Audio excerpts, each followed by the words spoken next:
Bonjour à tous, je suis ravie d'être avec vous aujourd'hui. On va parler justement du bouleversement que le digital initie à travers les usages et les comportements des clients, mais également ce qu'il peut aussi générer en termes d'opportunités, avec 4 cas concrets de l'inbound marketing, 4 sociétés. Alors vous les verrez apparaître très prochainement après le jingle sur l'écran, mais globalement, je vous présente Rémi Corbet, qui est Marketing Officer au laboratoire Cotral, suivi de Sébastien Briot,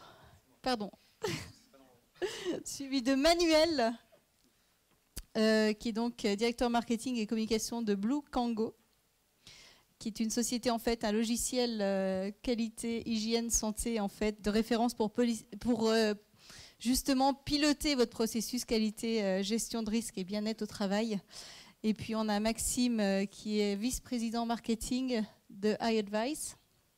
C'est bien ça. Et bien évidemment Sébastien Briot, donc iAdvice qui est une plateforme de marketing conversationnel. Et Sébastien, responsable marketing Digitaléo.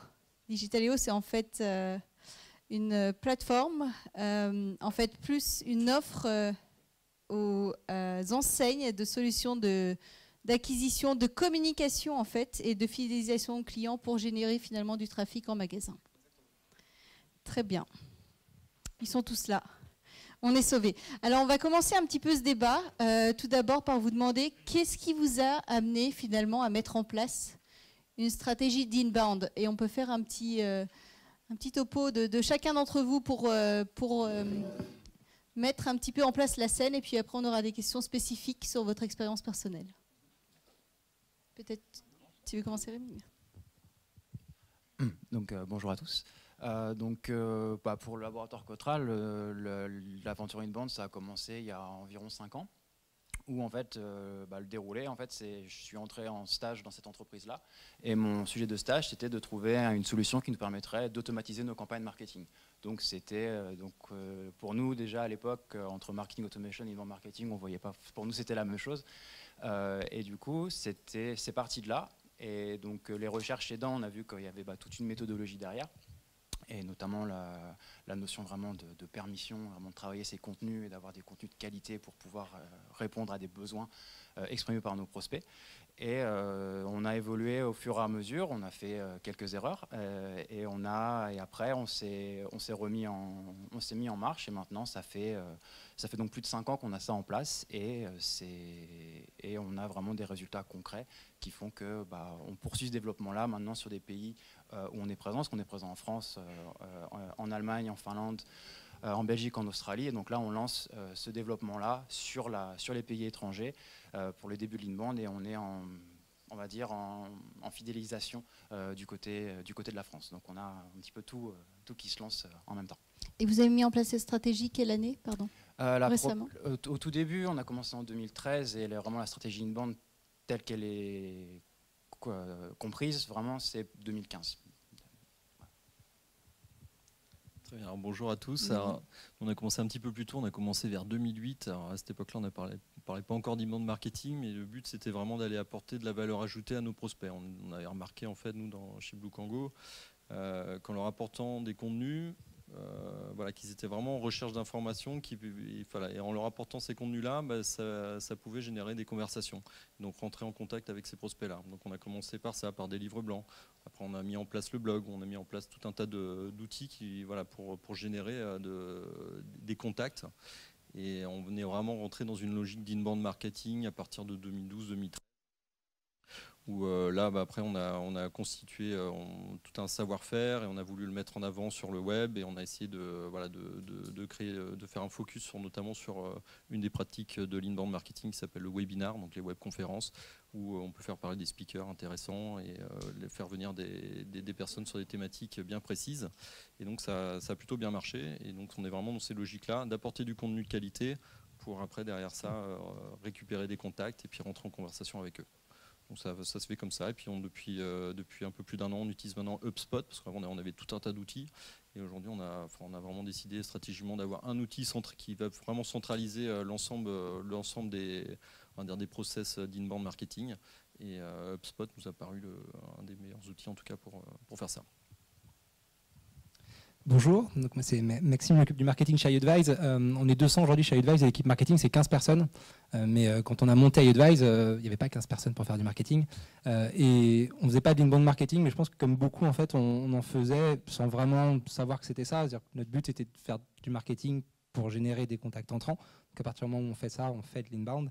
Le vrai sujet, c'est de structurer la stratégie, c'est la question qui est posée. Et en fait, nous, on l'a vraiment structuré à partir du moment où on s'est doté d'un outil pour le faire. Avant, on le faisait au travers de plein d'actions et plein d'outils qu'on mettait les uns à côté des autres. Il y avait un outil pour gérer les landings, un outil sur lequel on allait pousser les contenus, un outil sur lequel on gérait le social media, sur lequel on gérait nos bases de données email. Il y a 5 ans de ça, à peu près, on est le premier utilisateur HubSpot en France. Donc on a décidé d'utiliser nous aussi HubSpot et donc de tout centraliser ça au sein d'un même outil. Et le fait d'avoir ça dans un outil et d'avoir des équipes qui l'utilisent nous a demandé d'apporter une vraie structure. Et pour répondre également à la question de pourquoi on s'est mis à faire ça, c'est également dans le but d'être dans une logique de mesure de la performance du marketing. Chez nous, le marketing est vraiment là pour servir le sales, et le fait de mettre en place une stratégie d'inbound permet d'être dans l'action, mais surtout aussi dans la mesure. Et au cas où des gens pouvaient douter de l'importance du marketing, ça permet d'avoir des indicateurs qui viennent le justifier. Ça sera intéressant, on en parlera plus tard d'ailleurs de la performance, comment on mesure la performance globalement sur des activités inbound. Eh bien, bonjour à tous. Donc, je suis Sébastien de Digitaléo. Juste les mettre peut-être plus près pour que vous oui, entendez tous. Là, c'est bon. Oui. Ouais, ok. Alors, bien sûr, je partage tout ce qui a été dit. Moi, j'ai commencé à faire de l'inbound avant même Digitaléo. On avait créé notre éditeur de site internet. Et en fait, on était face à une problématique, c'est que les coûts par clic sur Google étaient de l'ordre sur des mots-clés comme créer un site internet. On est plutôt aller à 15 € le clic, 15-20 € le clic. Donc on s'est dit, quand on crée sa boîte, c'est un petit peu compliqué d'aller dépenser autant. Donc forcément, on a cherché d'autres leviers et naturellement, on s'est tourné vers l'inbound marketing et donc surtout la rédaction de contenu, principalement d'articles, de contenu téléchargeable à terme. Et l'idée, c'était vraiment de générer en fait un maximum de trafic. Vraiment sur le site. Donc on a utilisé ce qu'on appelle la longue traîne en référencement naturel. On a cherché des requêtes où il y avait moins de volume finalement, mais petit à petit, quand on crée un article où on génère 40 visites par jour, plus le mois d'après on en crée d'autres, plus 40, plus 40, plus 100, etc. Donc on arrive rapidement à des volumétries qui sont importantes. Et derrière l'idée c'était de les convertir en fait. Donc après c'est assez simple. Mais pour moi c'est vraiment déjà de générer du trafic sur le site et un trafic qualifié. Par curiosité, il y a combien de personnes qui font appel à l'inbound marketing aujourd'hui dans l'audience? Oui, un bon 50%, 50-60%, intéressant, merci. Et quelles sont les contraintes que vous avez rencontrées à travers l'inbound? Parce que j'imagine qu'on change complètement sa stratégie marketing, en tout cas on l'adapte. On essaye de mettre des choses en place simplement, mais on fait quand même rentrer de la machine dans une relation humaine et des nouveaux outils. Quelles ont été véritablement les contraintes rencontrées? Je commence. On va dans l'autre sens. Alors plusieurs contraintes, en tout cas de notre côté. La première, c'était on bouleverse en fait quand on génère 10 fois plus de leads, 10 ou 15 fois plus de leads en quelques semaines ou quelques mois, on bouleverse en fait vraiment la stratégie commerciale traditionnelle. Ça devient compliqué. On peut traiter 60 leads par mois facilement. Par contre, en traiter 800, en traiter 1000, forcément, il y a des choses qui passent à la trappe. Donc il a fallu, nous, en interne, structurer avec, au-delà de 300 leads, on a commencé à structurer avec un poste charnière entre le marketing et le commerce pour faire cette liaison, justement, ne serait-ce que d'avoir des retours sur nos campagnes. Aussi pour informer les forces de vente, on a sorti un nouveau contenu. Ce qui se passe, c'est qu'il n'y a pas de communication, en fait. Il n'y a pas de communication entre le marketing. On peut avoir vraiment deux services qui travaillent chacun de leur côté. Et ça marche pas très bien. C'est quelqu'un justement que vous avez recruté en interne ou c'est quelqu'un que vous avez formé en interne? C'est une création de poste et on peut former en interne, mais c'est vraiment quelqu'un là pour le coup qu'on a recruté. Indépendant. Donc, et qui est vraiment un poste charnière et pour nous qui est essentiel à la bonne relation entre le marketing et le commerce. Voilà, un des premiers. peut-être quelqu'un d'autre veut intervenir sur. Je peux prendre le relais parce que c'est très similaire. Alors ça, c'est une fois que la stratégie est mise en place, mais avant, il y a également toutes les interrogations d'autonomie du marketing autour de ces sujets de l'inbound marketing, puisque on fait appel à des sujets qui peuvent être techniques. Voilà, faut créer des contenus, très bien, mais on les héberge où, on crée des landings de quelle manière, il faut qu'elles soient designées comment. La bonne nouvelle, c'est que les choses ont beaucoup changé ces dernières années et les outils permettent quand même de gagner en autonomie. Désormais, c'est presque à la portée de tous de designer une landing page et de l'intégrer, là où avant, il fallait vraiment faire appel à des compétences techniques. Donc c'est moins un sujet. Et après, nous, on a été confrontés exactement à la même problématique que Sébastien, c'est générer des leads entrants très bien. Quel impact ça a sur l'équipe commerciale? Le but n'est pas de les assommer de leads qui ne soient pas de qualité, forcément. Et de la même manière, alors nous, le seuil, ça a été à 1000 leads par mois. Avant, on était sur un process où on jouait vraiment sur le scoring avec une vraie montée en maturité des leads, en se disant on délivre que ceux qui automatiquement ont été montés en maturité aux commerciaux. Mais on s'en rend compte que c'était pas forcément hyper performant, que déjà on perdait des leads. Il y en a qui n'avaient pas le scoring et qu'on aurait aimé traiter, et d'autres qui étaient délivrés parce qu'ils avaient montré une maturité, mais c'était pas pour autant qu'il y avait quelque chose commercialement à faire avec eux. Donc on a construit une équipe qu'on appelle de SDR. C'est des personnes qui sont en charge en fait de la qualification de leads entrants. On en a un par pays. Donc aujourd'hui, c'est une équipe qui travaille ensemble et leur boulot, c'est de qualifier les contacts entrants de manière à ce que les sales se focalisent uniquement sur des contacts à valeur ajoutée. Voilà. Entendu. Et Rémi, tout à l'heure, tu parlais de contenu. Est-ce qu'il est finalement essentiel d'avoir un référencement minimal, en tout cas en ligne, pour commencer une stratégie d'inbound marketing, ou est-ce qu'on peut vraiment commencer de scratch, en fait, comme on dit?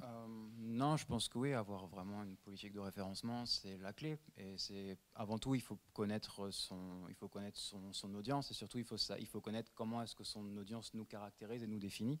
Je vais donner un exemple. Par exemple, parce que moi, je travaille dans une entreprise, on fabrique des protections auditives sur mesure.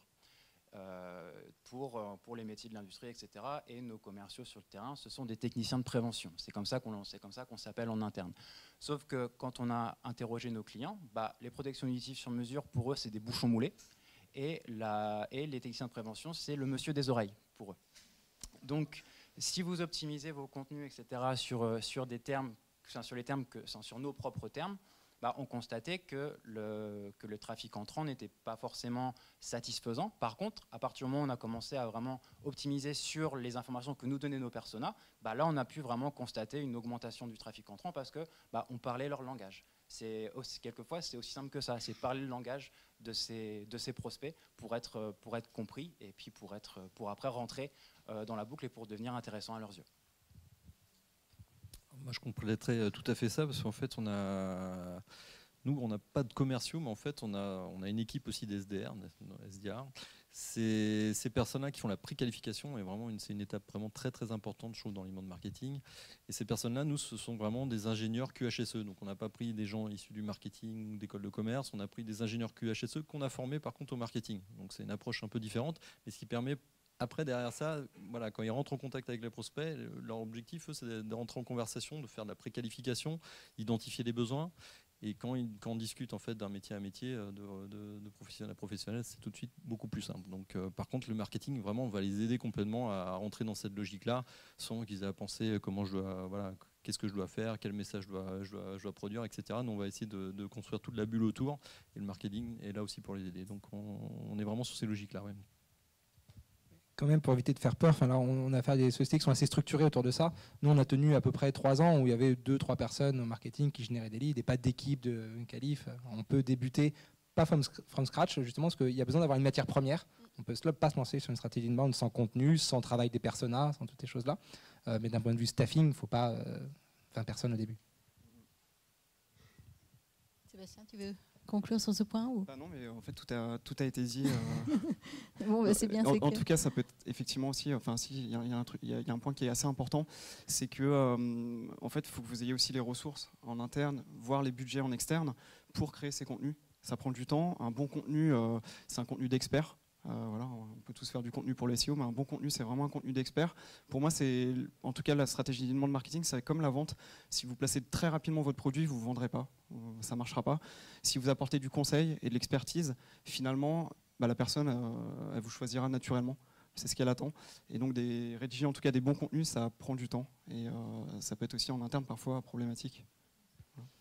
D'accord. Avant qu'on passe à la mesure justement de l'efficacité de l'inbound, ce serait intéressant d'avoir de votre côté 3 mots, pas une phrase, 3 mots clés qui déterminent en fait vos conseils pour commencer avec l'inbound marketing. Si vous deviez prendre 3 mots qui résument finalement la mise en place dans votre société de l'inbound marketing, quels seraient-ils? Patience. 3 mots chacun. C'est révélateur, hein. Patience, ouais, oui. Patience. Connaissance sur le SEO, enfin, ça fait presque un mot. Connaissance, c'est important. Et bonne compréhension du process de l'inbound, du funnel de conversion, typiquement. Intéressant. Maxime? Je dirais persona, c'est-à-dire que pas penser d'abord contenu, mais penser pour qui je l'ai fait. En gros, la question à se poser, c'est quelle question se pose notre cible et segmenter sa cible. Ensuite, je dirais contenu. On en parle pas mal depuis tout à l'heure, mais c'est vraiment la base. Il faut avoir un contenu à proposer. Et après, je dirais alignement. C'est-à-dire que le marketing ne travaille pas tout seul sur une stratégie d'inbound, il travaille pour les sales la plupart du temps. Et donc, c'est très important de les inclure en amont de la stratégie. Travailler les personnes avec eux, c'est eux qui vendent et qui ont les réponses la plupart du temps aux questions.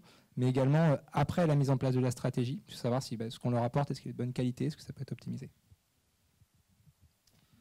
Beaucoup de choses qui ont été dites, je vous rejoins, mais complètement. Alors, je dirais aussi patience, évidemment, contenu, évidemment, et une dernière chose peut-être, moi je dirais personnalisation. C'est vraiment l'intérêt de l'inbound marketing, c'est d'avoir des informations clés, savoir à quel moment ils ont été visiter votre site internet, s'ils sont venus plusieurs fois, est-ce que le personnel a téléchargé tel guide, voilà, connaître un petit peu la maturité de son parcours, et donc ça demande après derrière un contact très, très personnalisé pour que ça fonctionne. C'est vrai que c'est pas facile d'être en dernier en fait. Mais donc ouais, changera de sens à la prochaine. Donc je rejoins évidemment tout le monde. Donc patience, moi j'irais même jusqu'à persévérance par moment, parce qu'il faut vraiment croire en ce qu'on fait. Persona bien sûr, et ouais, vraiment la personnalisation, vraiment pousser ça au bout. C'est penser que on parle à des humains. On est là pour solutionner des problèmes à des humains. On n'est pas là pour vendre un produit avant tout. On est là pour répondre à un problème. Je crois que ça fait une belle introduction pour la prochaine question. On est là pour vendre un produit avant tout. Qui dit vente dit. On n'est pas là pour vendre un produit. Enfin, dans la logique. Qui dit vente dit client, mais dit également investissement et revenus. Le marketing inbound est mis en place. Finalement, comment on le mesure concrètement à travers ses équipes? Et comment vous avez procédé, vous, de votre côté, pour vous décider à soit continuer, soit ralentir sur la démarche, soit peut-être scaler le programme d'investissement? Je dirais pour nous, les indicateurs, au-delà évidemment c'est le volume de contacts entrants, la réduction du cycle de vente, c'est quelque chose qui joue et qui est très important et qu'on peut mesurer. Du coup, ça c'est 2 éléments qui sont assez importants. Du coup, je m'arrête là, je vous laisse plus de... moi, l'indicateur vraiment clé, c'est le nombre d'affaires qui sont générées pour nos équipes. Hein, donc c'est vraiment ça. Donc on le voit assez rapidement, hein, le nombre d'affaires. Donc l'idée aussi, c'est avec l'inbound aussi de s'apercevoir qu'il y a une récurrence en fait. On va produire des contenus régulièrement. C'est aussi la régularité, c'est très important. Et au fur et à mesure, on s'aperçoit qu'on peut prédire comme ça le nombre d'affaires qu'on va être capable de générer. Donc c'est assez important. Nous, on a beaucoup fait évoluer les choses sur les 4 dernières années. La première chose qu'on a mesurée, iAdvice n'était pas connu et avait besoin de se faire connaître, c'était les leads, donc les contacts, combien de contacts est-ce qu'on génère. Puis on s'est rendu compte au final qu'un contact, ça n'avait pas trop de valeur, c'était pas ça le vrai sujet.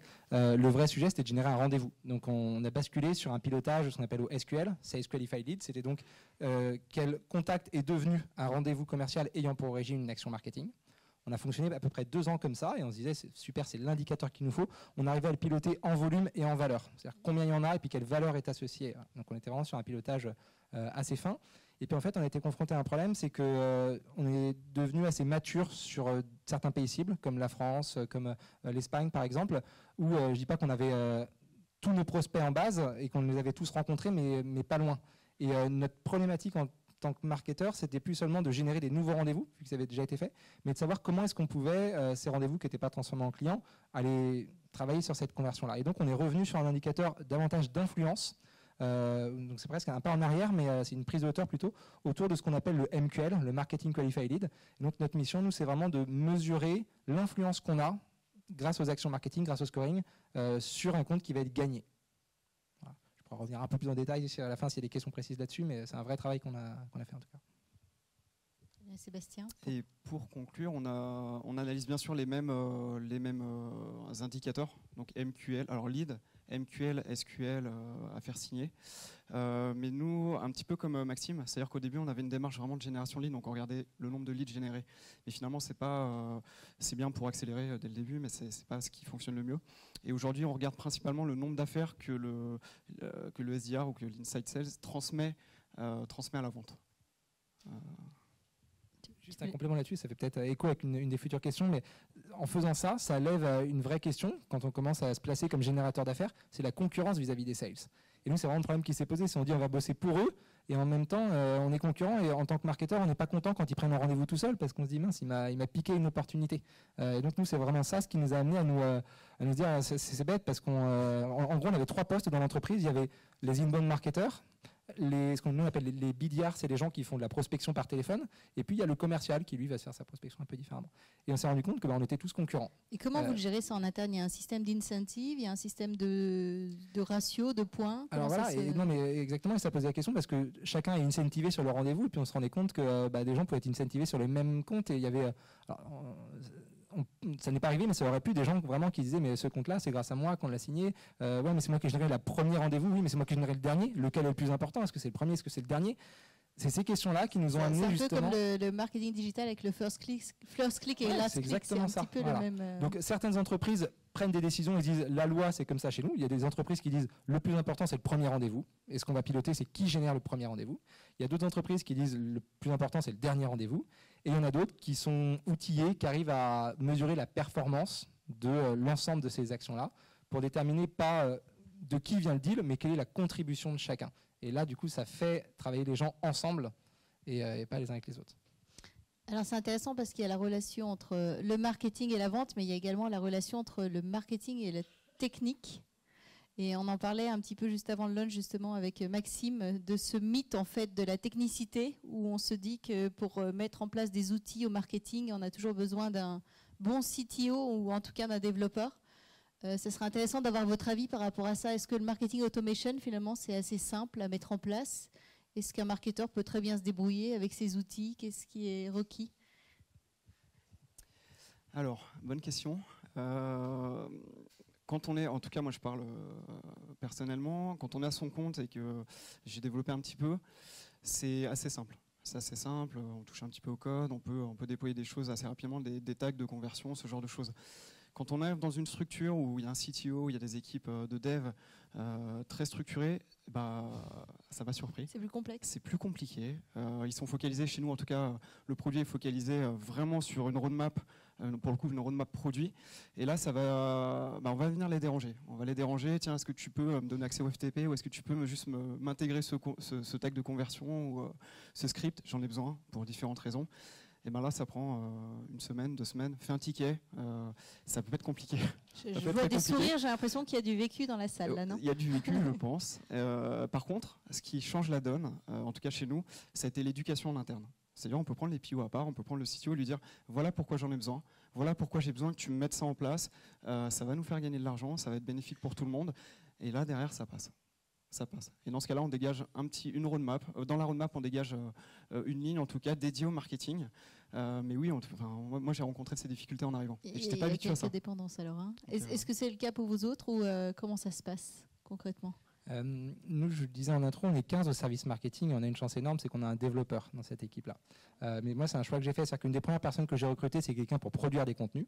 C'est la base. Encore une fois, je pense qu'il vaut mieux avoir quelqu'un qui produit des contenus qu'un dev. Et puis ensuite, pareil, je me suis rendu compte qu'il y avait une dépendance technique. Et pour faire les choses proprement, on a recruté un dev qui est dédié à nos besoins. Néanmoins, je trouve que les choses ont pas mal changé ces derniers temps. Et si je devais repartir de zéro, je passerais beaucoup de temps à choisir l'outil qui me permet d'être autonome. Et il y a quand même, on parlait d'HubSpot tout à l'heure, c'est pas les seuls au monde, mais HubSpot, c'est aussi un CMS, c'est aussi une plateforme qui permet d'éditer ses blogs, qui permet d'éditer ses landings avec des templates et qui permettent logiquement de ne pas avoir besoin de faire appel à nos amis de la technique. Normalement, oui. Alors moi j'ai fait, donc nous on est 12 au service marketing aussi, et moi j'ai eu la chance aussi d'avoir eu l'occasion d'intégrer aussi directement un développeur, parce que franchement passer aussi par les services R&D chez nous c'est compliqué, bon voilà, donc l'autonomie c'est ce qu'il y a de mieux en marketing là-dessus, et c'est vrai que nous on a intégré directement un développeur. Donc nous pour l'Inbound on est 3 à travailler dessus, donc on a un développeur web. Et du coup, donc on se répartit la tâche, on va dire à 3, mais on peut du coup avec les connaissances, avec des outils qui sont de plus en plus simples à utiliser, que ce soit en drag and drop ou même si on peut coder un petit peu, on peut permettre d'y arriver. Mais ouais, on se répartit les rôles. Mais oui, le développement web est très important pour ça. Et vous venez de 4 industries complètement différentes, j'ai envie de dire. Est-ce que vous trouvez que l'adoption de l'inbound marketing, en tout cas, est un différentiel pour vous par rapport à la concurrence, par rapport à votre évolution sur le marché? Alors, je ne sais pas si vous avez de la visibilité sur vos concurrents, ce qu'ils utilisent, quelle plateforme, à quel titre? Alors, sans avoir les informations vraiment sur ce qu'ils utilisent, nous, oui, ça nous a permis vraiment d'établir une présence sur le web, et notamment avec l'Inbound, d'apparaître vraiment comme des experts dans notre domaine et du coup de devenir référents. Et ça nous donne un véritable avantage compétitif, notamment sur le digital. Et vu que la transformation digitale fait que tout le monde passe par le digital, même nous dans une industrie, parce que nous on travaille vraiment dans le B2B, c'est de l'industrie. Par exemple, notre persona, c'est un responsable sécurité. Donc c'est pas une personne qui est forcément au courant de toutes les dernières méthodes de prospection digitale, de faire des recherches sur Internet, etc. Donc ça permet vraiment, déjà ça peut s'appliquer à tout type d'industrie selon moi. Et puis oui, ça donne un véritable avantage quand on est présent et quand on fait partie des premiers à être sur ce segment-là.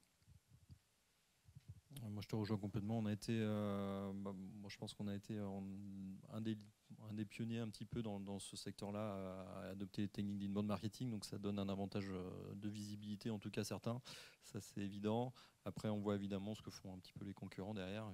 C'est comme ça. Il y a des pays qui sont plus développés aussi que d'autres. Hein. Je pense à l'Espagne. Voilà, ils ont des logiques d'inbound marketing qui sont déjà intégrées depuis un moment aussi. Donc voilà, c'est toujours bien de voir aussi ce que fait la concurrence et puis se positionner aussi. Alors nous, notre persona, c'est plus un directeur marketing, directeur digital de grands groupes. Donc il est confronté à beaucoup de pratiques d'inbound marketing de la part de tous nos confrères. Des emails, il en reçoit des tas, des contenus, il en a exposé à des centaines. Donc, nous, c'est plus sur un sujet sur la matière première. C'est-à-dire que créer des contenus et les envoyer et les mettre à dispo, c'est une chose. Créer les bons contenus qui font la différence, c'en est une autre. Et c'est là-dessus où on cherche davantage à faire la différence. C'est-à-dire que là où on a pu être à une époque à se dire, moi j'ai piloté l'équipe là-dessus d'ailleurs, il faut produire un white paper tous les 2 mois, il faut produire 3 use cases par mois. À un moment donné, stop la quantité, place à la qualité. Un white paper, on en fait un tous les 6 mois et on va travailler d'ailleurs sur sa diffusion et son optimisation, parce qu'on a été confronté à des périodes où on produisait des trucs et on n'a même pas le temps de les diffuser tellement qu'on était sur une logique de productivité. Comment on gère en fait, parce que ça crée un peu des bulles où finalement on a moins de contenu à étaler, on a moins de contenu à distribuer. Et... Ouais, on passe plus de temps justement à la finesse de la façon dont on va le distribuer et surtout un petit peu plus de temps à le rédiger, à le produire, à le coproduire. Et ça nous semble bien plus adapté et puis plus apprécié par nos cibles que lorsqu'on cherchait à faire de la quantité.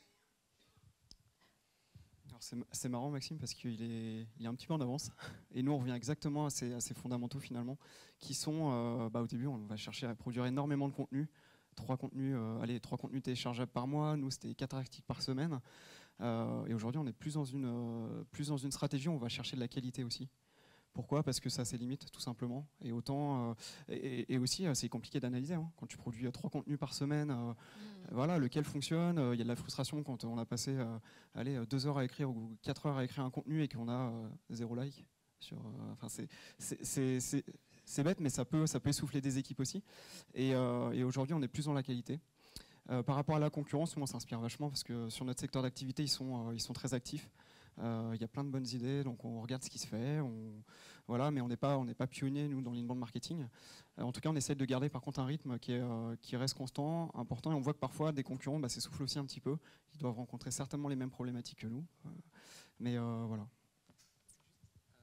Un mini complément là-dessus sur la quantité versus qualité. Nous, il y a un changement qu'on est en train de prendre et quelque chose que je veux vraiment impulser dans l'équipe, c'est le côté un peu essorage d'un contenu. C'est-à-dire que quand on produit un livre blanc, il peut être utilisé de plein de façons différentes. On peut le transformer en webinar. On peut le transformer en une vidéo, on pitch son livre blanc en 1 minute. Il peut être transformé en conférence. On fait des sujets, on intéresse. Recycler un peu le contenu. Recycler, voilà. Et moi, je préfère autant produire 3 fois moins de livres blancs, mais qu'il soit super recyclé, que chercher toujours à utiliser le même format, sur lequel on n'a pas forcément pris de recul en plus, parce qu'on se dit, ouais, il faut produire des livres blancs. Ok, mais est-ce que c'est ça vraiment le plus pertinent ? Est-ce qu'il y a justement une relation entre l'investissement qu'on fait dans l'inbound marketing et puis finalement le lead time du client ? Je pense notamment à Blocango, vous êtes sur un lead time quand même assez long. Si on compare à Digitaleo, on est peut-être sur une question de quelques jours ou mois. Vous êtes plutôt sur une question de plusieurs mois. Comment on gère ça ? C'est sûr que nous, sur les cycles de décision, on peut aller jusqu'à 6 mois facilement. Donc l'idée, c'est vraiment d'entretenir la relation durant toute cette période-là. Donc nous, vraiment le focus particulier qu'on a mis en place, c'est vraiment le webinar. Et le webinar, c'est vraiment quelque chose qui plaît, qui marche, et on a vraiment des bons retours là-dessus. Donc ça permet aussi de multiplier en plus les contenus. Sur un webinar, on peut le transformer aussi. Enfin, on peut faire du teasing avec un article de blog. On va pouvoir aussi derrière, pourquoi pas produire un livre blanc avec le contenu. On va pouvoir après découper ces vidéos, enfin découper, faire des replays, les découper, les mettre aussi à disposition de nos prospects. Donc voilà, c'est vraiment. Et le webinar, ils vont accéder par email et par landing page, ou ils ont. Alors oui, il y a des inscriptions tout à fait par landing page en fait. Et après derrière ça, on utilise aussi les landing pages, on crée des landing pages pour des replays en fait, donc ils peuvent après aller disposer, même accéder à une chaîne complète avec l'ensemble de nos webinars.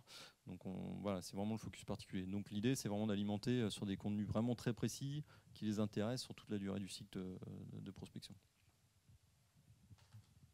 Du coup, cette question du cycle de prospection, en fait, c'est la base. C'est un peu cette question des personas, c'est la même. Nous, on est sur des paniers qui sont assez élevés, donc c'est des cycles de vente qui peuvent faire de 1 à 2 ans. La question que se pose un prospect en fin de cycle versus le début de cycle n'est pas du tout la même, et du coup, le contenu auquel il doit être exposé et la façon dont on lui expose n'est pas du tout la même. Donc, on doit essayer de travailler justement sur la vraie temporalité, et puis là où un contenu assez large, type un livre blanc sur un sujet assez large, et un bon appât sur quelqu'un qui est en début, un use case très très précis sur son confrère et les performances, ou des comparateurs, des simulateurs d'ROI, ce genre de trucs-là, va plutôt intervenir en fin de cycle. Donc voilà, on a une palette qui est super large, bien placer les outils en fonction du process de vente.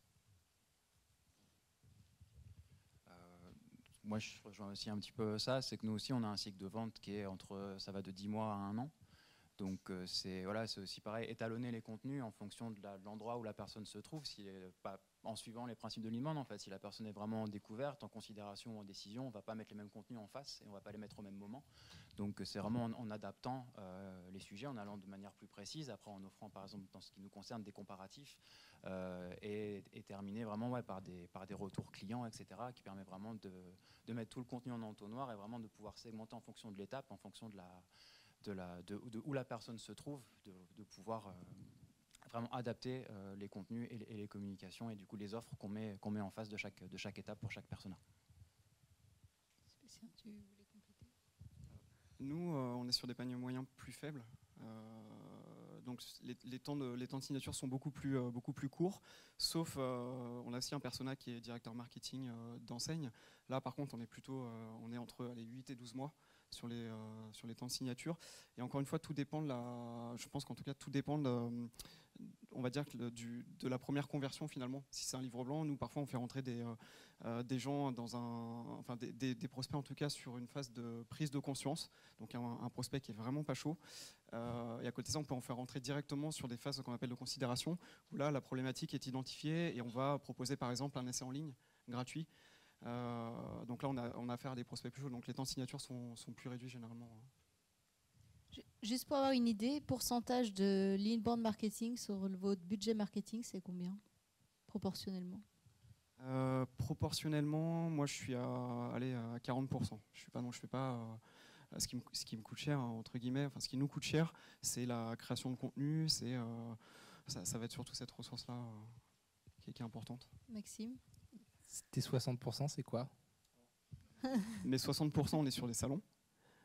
Voilà, ça représente pour nous un investissement important. Et on est beaucoup aussi sur des campagnes d'acquisition type AdWords, Bing. Parce que pour nous, pour notre secteur d'activité, on ne peut pas être présent. Enfin, il faut qu'on soit présent sur des requêtes très stratégiques. Et c'est ce qui génère aujourd'hui, en tout cas, les leads les leads un petit peu plus chauds, qui signent plus rapidement.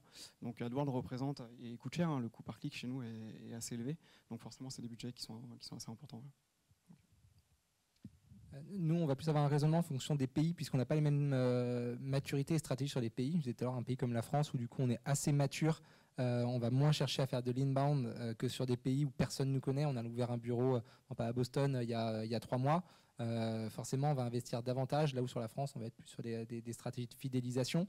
Néanmoins, sur des pays moyens, c'est à peu près les mêmes ratios et c'est à peu près la même structure. C'est-à-dire qu'on va être à 30-40% sur des stratégies inbound. On parle hors masse salariale, là, c'est vraiment...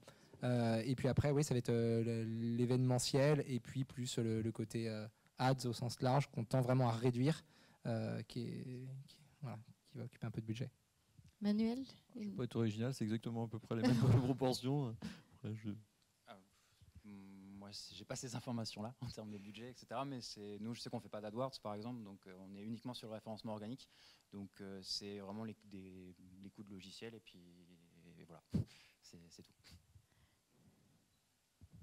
Complément. Juste une précision sur le fait d'avoir justement déployé une stratégie d'inbound marketing. L'objectif, c'était comme à l'époque, en tout cas, quand j'avais ma propre société, c'est qu'on est sur des coûts par lead, en tout cas chez nous, qui étaient très élevés sur AdWords. Donc les budgets étaient vraiment importants, les taux de conversion sont relativement faibles, hein, on le sait tous. Donc en fait, au bout de 2 ans et demi, alors je ne peux pas donner un retour sur investissement précis, mais en tout cas, au bout de 2 ans et demi, on se rend compte qu'on a baissé de plus de 50% notre investissement sur AdWords pour le remettre sur d'autres sources, donc plus liées justement à l'inbound marketing. Et on conserve la volumétrie de leads entrants et c'est multiplié par 10. Donc ça fonctionne, clairement ça fonctionne. Par contre, il faut vraiment être patient, ça prend du temps, mais vraiment, encore une fois, c'est des stratégies qui sont à moyen long terme qui sont payantes. Il faut le faire, en tout cas il faut commencer quand vous commencez en tout cas à chercher à développer le trafic sur votre site internet. On parle beaucoup de SEO, mais finalement les stratégies d'inbound marketing, c'est ça pour moi. Ça va vraiment être c'est complémentaire. Hein. Ouais, c'est très complémentaire bien sûr. Mais, Est-ce que finalement aussi l'adoption de l'inbound ne vous a pas forcé à repenser un peu votre modèle ou votre proposition d'une manière, je sais pas, plus organisée ou d'ajouter des steps qui n'existaient pas? Est-ce que ça vous a forcé à avoir cette réflexion? Nous, on a joué avec le modèle économique grâce à la stratégie d'inbound, puisque en intro, c'était sur la keynote d'ouverture, là, on a pas mal parlé du test gratuit, de faire tester. Et nous, en l'occurrence, iAdvise, non, ça ne se teste pas gratuitement. Mais on a voulu jouer un peu avec ça. Et si on laissait aux gens un free trial, qu'est-ce que ça pouvait donner? Et du coup, ça nécessite déjà de tester les choses les unes après les autres, puisque les premières fois, on a voulu tester des choses en A/B test en même temps qu'on changeait de modèle éco. Et quand on a décidé de dresser le bilan, on s'est dit OK, mais qu'est-ce qu'on a vraiment mesuré? Donc, les faire les uns après les autres. Et puis surtout, se donner du temps pour mesurer et reprendre les décisions. Et par exemple, nous, on a testé du free trial, on a mesuré, puis on a se rendu compte qu'à terme, vraiment sur la vente, pas juste sur la lead gen, parce que quand c'est gratuit, on génère plus de leads, mais sur la vente réelle, c'était moins efficace. Donc, on est revenu sur un modèle comme ça. Et puis après, en termes d'organisation, c'est ce qu'on évoquait tout à l'heure, c'est structurer une équipe commerciale marketing de façon assez alignée et les penser vraiment ensemble pour créer des postes quand c'est nécessaire. Et voilà. Je précise juste aussi, on a testé le free trial et on est revenu aussi en arrière. Donc, pareil, c'était pas forcément intéressant. Ça générait beaucoup de leads pour le coup, ça génère du lead, mais ça a du mal à transformer. On a du mal à les contacter, c'est pas la même démarche. Voilà. Mais vous l'avez testé, test and learn, c'est toujours bénéficiaire. Hein? Oui, tout à fait. Et je vais être très rapide pour passer le micro, mais on est là pour partager des pratiques. Un truc qu'on a testé aussi, c'est nos études de cas. On mettait des formulaires pour les télécharger. Puis un jour, on s'est dit, tiens, on va arrêter de mettre des formulaires et on va les laisser dispo. Et on verra ce que ça donne. Parce que l'objectif final, c'est la conversion. En l'occurrence, depuis, on ne met plus de formulaires pour télécharger des études de cas. Voilà. Il vaut mieux avoir un bouton, par exemple, demande de démo sur une étude de cas qui est dispo gratuitement, parce qu'en plus, ça permet de servir le SEO, plutôt que de se dire, non, je veux le lead dès l'étude de cas. Voilà. On en reparlera sur la data, justement. Ce serait intéressant de voir comment vous l'exploitez. C'est sûr que forcément les pratiques d'inbound nous font repenser effectivement ce qu'on peut proposer comme comme manière d'aborder le prospect. Pareil, on avait une stratégie freemium aussi, exactement comme vous. On y revient forcément parce qu'effectivement, c'est pas du tout les mêmes logiques. On ne peut pas faire les mêmes accompagnements. Par contre, par exemple, les essais, nous, aujourd'hui, quelqu'un qui arrive chez nous qui demande un essai, on a une personne qui va l'accompagner pendant 30 jours. Toutes les semaines, un peu comme des pratiques de Scrum Master, si vous connaissez un petit peu ces méthodes-là, et on va l'accompagner pendant 30 jours sur juste une toute petite partie du logiciel et le faire évoluer comme ça, vraiment pour le faire l'imprégner de fur et à mesure dans notre logiciel, lui faire comprendre la philosophie, et au bout d'un moment, pour nous, c'est quelque chose qui nous permet d'accélérer la transformation. Donc ça, oui, c'est des choses qu'on comprend et qu'on a avec l'expérience, avec l'Inbound, avec tout ce qu'on met en place, effectivement. Donc, comme je disais tout à l'heure, en fait, comme nous, on travaille sur un produit qui est fait sur mesure, un essai gratuit, c'est compliqué. Donc, on ne peut pas forcément travailler là-dessus. Donc, nous, on a modifié le système dans le sens où nous, c'est vraiment de donner énormément d'outils, en fait, de mettre énormément d'outils à disposition aux personnes pour constituer, en fait, au-delà du produit en lui-même, c'est que dans notre industrie, il y a ce qu'on appelle, en gros, c'est constituer en gros un dossier bruit.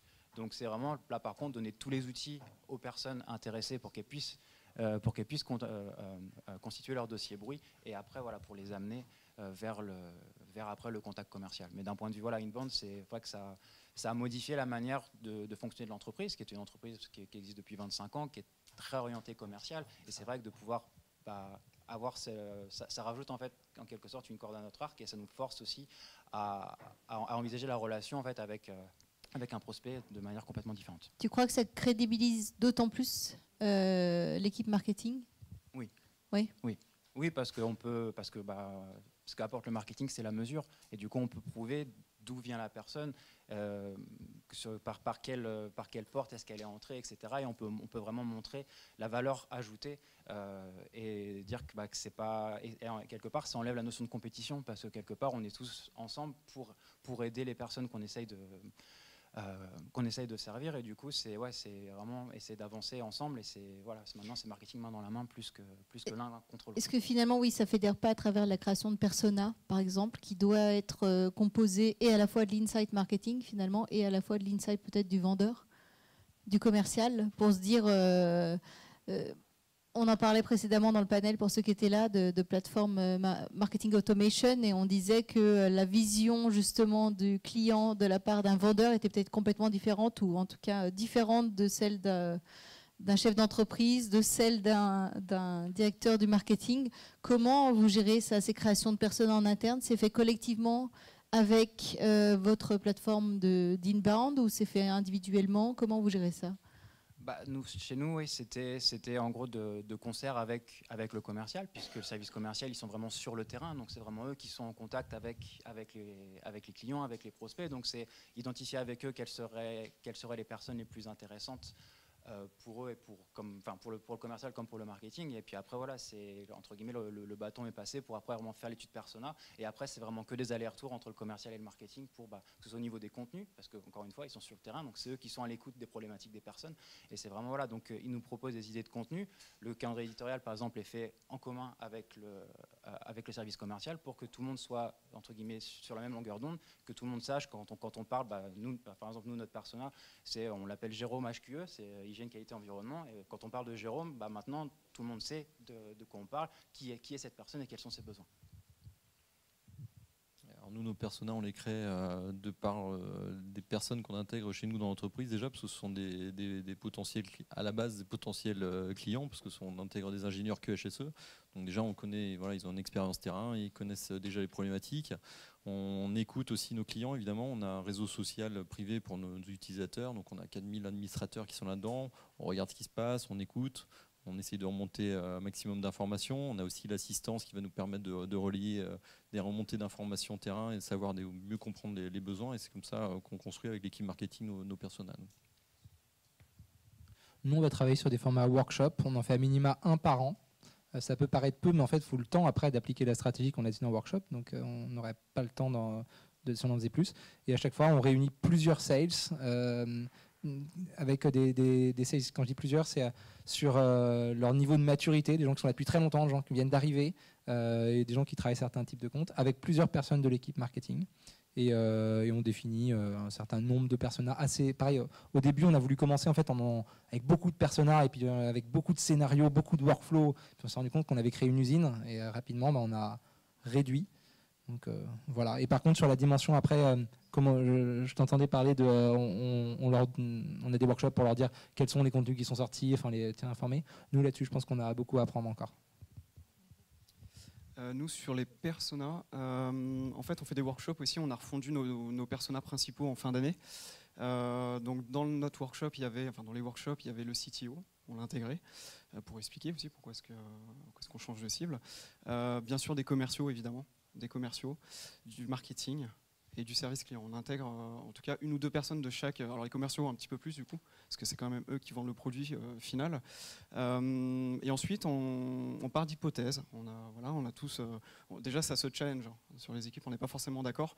Ensuite on les valide. Qui est le dernier mot finalement? Le dernier mot il se fait sur l'enquête terrain. C'est-à-dire que le marketing prend la main et prend une liste de prospects et de clients et interroge avec sur des problématiques, interroge les personas potentiels, les futurs personas potentiels sur leurs problématiques, leurs challenges quotidiens, leur journée type, c'est important, qu'est-ce qu'ils font dans la journée, quels sont les médias qu'ils consultent, etc.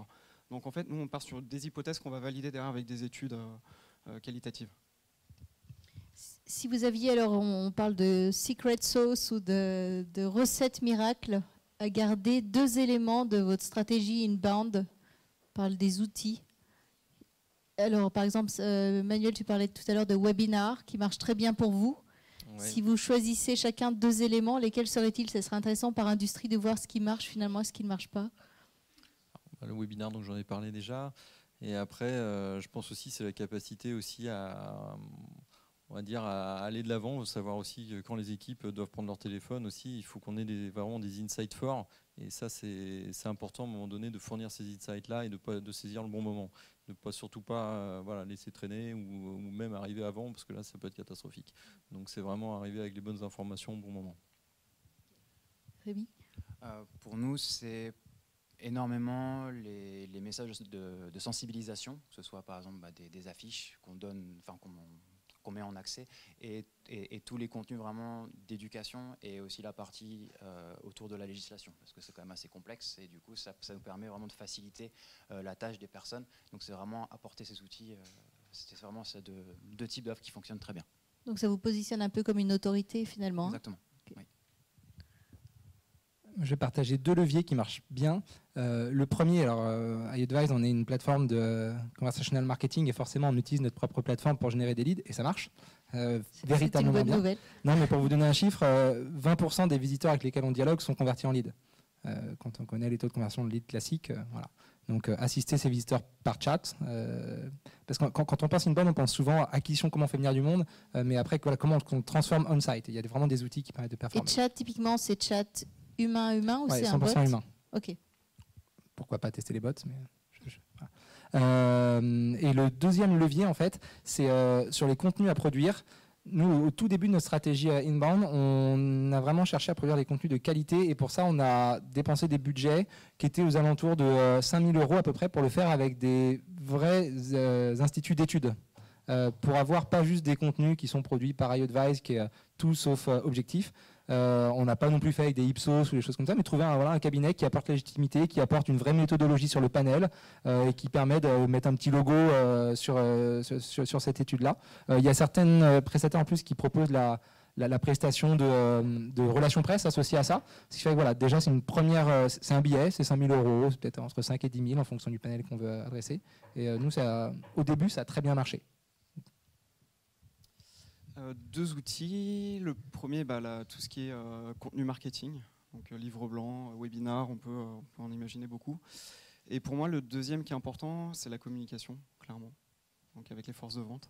Entre les équipes. Entre les équipes, parce qu'il faut que ce soit proactif. Il ne faut pas que le marketing reste d'un côté et la vente de l'autre. On travaille vraiment ensemble et si on veut que ce soit efficace, il faut aller à la pêche aux infos, il faut aller se renseigner sur les campagnes marketing qu'on lance, les derniers contenus qu'on a mis en avant. Et pourquoi ça fonctionne pas, et ne pas mettre en mode exécution le commerce, surtout pas, ça fonctionne pas. Donc une petite anecdote, on faisait rappeler à un moment donné, chose qu'on ne fait plus aujourd'hui, on faisait rappeler des livres blancs, comment générer du trafic dans mon point de vente. Je donne un exemple. Notre Insight Sales rappelait dans la journée une cinquantaine, soixantaine de leads. Et à la fin de la journée, on s'est posé la question, on s'est dit, mais est-ce que le livre blanc, en fait, tu l'as lu? Ben non. Donc en fait, il a eu des discussions et le livre blanc n'était pas lu. Et en fait, on s'est rendu compte que en fait, on le mettait en mode exécution, c'est de notre faute. Hein. C'était de notre faute côté marketing parce qu'on l'avait pas prévenu sur les contenus qui sortaient, ce qu'il y avait dedans. On lui avait pas dit, il faut que tu le lises, c'est intéressant. Donc il faut que ce soit une vraie proactivité, un vrai marketing commerce, vraiment. Après, on se bat tous contre un concurrent qui est le temps. Et ça, c'est vrai que c'est toujours aussi un peu complexe, hein, de s'assurer que les leads vont engager, oui, mais avoir notion complète des outils qu'on leur fournit aussi. Hein. Alors, c'est une super remarque. Nous, on a eu cette problématique, c'est-à-dire qu'on générait beaucoup de leads et on se rendait compte que le pipe commercial ou le chiffre d'affaires potentiel n'était pas, alors forcément, il n'est pas linéaire, hein, mais on rencontrait quelques problématiques. Et en fait, on a mis un indicateur, on voyait qu'il y avait un nombre de leads avec des outils comme HubSpot ou même Salesforce. On se rendait compte qu'il y avait beaucoup de leads qui n'étaient pas traités, des demandes de démo qui n'étaient pas rappelées au bout de 15 jours, qui sont du lead plutôt chaud. Et en fait, on a dû mettre en place, nous, des indicateurs dans notre Salesforce sur ce qu'on appelle le statut nouveau. Et en fait, nous, au marketing, on suit beaucoup ces statuts-là au quotidien. C'est-à-dire qu'on va suivre ces statuts, ces leads qui ne sont pas traités dans les 5 minutes. Alors, 5 minutes, c'est dans le meilleur des mondes. Mais en tout cas, quand on voit qu'un lead n'est pas traité au bout de 48 heures, c'est une alerte. C'est une alerte. Et quand on va voir la force de vente, on se rend compte, on comprend vite pourquoi ils sont débordés, ou alors il manquait une info dans Salesforce qui ne remontait pas correctement.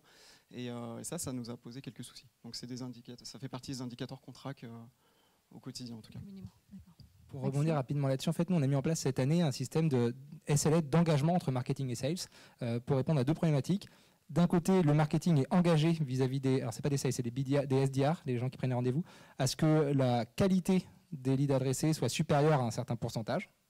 Et de l'autre côté, eux sont engagés vis-à-vis du marketing à ce que le contact soit traité sur un temps donné et soit contacté X fois sur une période donnée. Et donc c'est un truc, ça signé par moi, VP Market, et mon homologue VP Sales, et on s'est engagés tous les deux à ce que chacun tienne ses engagements. On l'a mis en place là, il y a 2 mois. Oui, ça va marcher. Non, mais au-delà de savoir si ça marche, c'est déjà, ça démontre qu'on y est attentif. Juste une dernière question, puis on va laisser aussi le micro à l'audience après pour vous permettre de répondre à vos interrogations. Il y a une étude réalisée récemment par HubSpot auprès de 6000 entreprises. Il s'avère apparemment, on va parler justement de médias engageants, que la vidéo soit un des principaux facteurs de perturbation qui pourrait rendre le travail des marketeurs ou commerciaux obsolète. Apparemment, la vidéo présente beaucoup d'avantages, mais elle fait également peur parce qu'on se dit finalement que quelqu'un d'autre va faire mon travail d'éducation. Peut-être que j'aurai même plus besoin de contacter un client parce qu'il aura vu la vidéo et finalement, il se sera fait une idée. Et je discutais précédemment au lunch tout à l'heure et en fait, il y a plusieurs personnes qui m'ont dit qu'en effet, volontairement, ils n'utilisaient pas de vidéo avant que le lead soit ultra chaud, parce qu'ils avaient peur que ça remplace un peu l'humain. Est-ce que vous avez une vision particulière par rapport à ça? Il ne faut pas tout mettre dans la vidéo. C'est la vidéo de démo. Le pitch commercial traduit en vidéo, c'est hyper dangereux, effectivement, parce que... Oui, on se focus vraiment sur la démo. La vidéo d'évangélisation sur des sujets donnés, c'est top et c'est un vrai support commercial. Mais nous, par exemple, on se prive chez iAdvise, quand un sales s'appelle un prospect et lui dit « j'ai pas de temps, mais envoyez-moi votre présentation, envoyez-moi une vidéo », on n'en a pas. Donc, il faut qu'on se recontacte. Donc voilà, ce format court, vraiment, on s'interdit de l'utiliser. D'autres remarques sur vidéo que vous avez? Oui, c'est pareil. Hein, l'humain est indispensable dans la relation commerciale aujourd'hui, de toute façon. Donc, même si on automatise beaucoup de choses, la vidéo remplacera jamais un contact et puis un échange. Et c'est comme ça, c'est dans la relation. En plus, on est vraiment sur une idée qu'il faut aller comprendre les besoins, aller s'intéresser vraiment au plus près de l'organisation des process du prospect pour pouvoir arriver avec une réponse. Donc si on n'a pas cet échange-là, compliqué. C'est difficile. Nous, c'est la même chose, on n'a pas de vidéo tutoriel et comme de toute façon c'est un produit qui se porte de toute façon. Oui, c'est vrai que on a des vidéos sur comment les mettre en place, mais bon, c'est pas ça qui va remplacer notre travail. Au contraire, ça va juste améliorer l'expérience client, mais c'est pas quelque chose qu'on voit comme une menace, comme forcément c'est un produit. Très bien, à défaut de porter les vidéos, on va porter le micro. Y a-t-il une question dans la salle?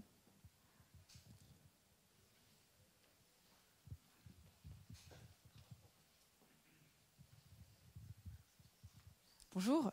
J'ai entendu beaucoup d'entre vous qui disaient utiliser HubSpot. Je me demandais si vous utilisiez autre chose qu'HubSpot déjà, ou si c'était tous les quatre la même. Vous utilisez la même plateforme. Donc nous, on a utilisé HubSpot pendant 4 ans et on a changé de solution là en août dernier. Donc pas tous. Et pour quelle raison? C'est quoi comme solution? Donc la solution, c'est une solution qui s'appelle Wishpond. C'est une solution qui permet de créer des landing pages et de gérer une base de données sur laquelle on a ajouté, nous, en interne, on a développé vraiment des workflows et on est rentré un petit peu dans le moteur pour pouvoir rajouter la notion, par exemple, de persona, rajouter des notions de scoring, etc. Et c'était parce que, comme nous, pour le site et le blog, en fait, sont sur un CMS à part, donc quand on est sur HubSpot, on était sur un sous-domaine, et ce qui fait que du coup, en termes de référencement, c'est mieux d'avoir tout sur le même domaine. Donc c'est aussi une des raisons pour laquelle on a changé de solution, parce qu'on utilisait un petit peu moins d'outils d'HubSpot, et c'est un outil qui est quand même assez global, et si on n'utilise pas toutes les solutions, la décision a été prise de changer de solution pour ça. Merci. Juste une autre question. J'ai aussi entendu d'autres personnes, je crois que c'est Emmanuel, qui disaient que vous aviez utilisé avant d'autres outils que HubSpot et qui sont du coup peut-être moins chers, comme par exemple pour moi ça m'intéresserait, puisqu'aujourd'hui la plateforme HubSpot elle est trop trop chère. Qu'est-ce que vous avez utilisé avant ?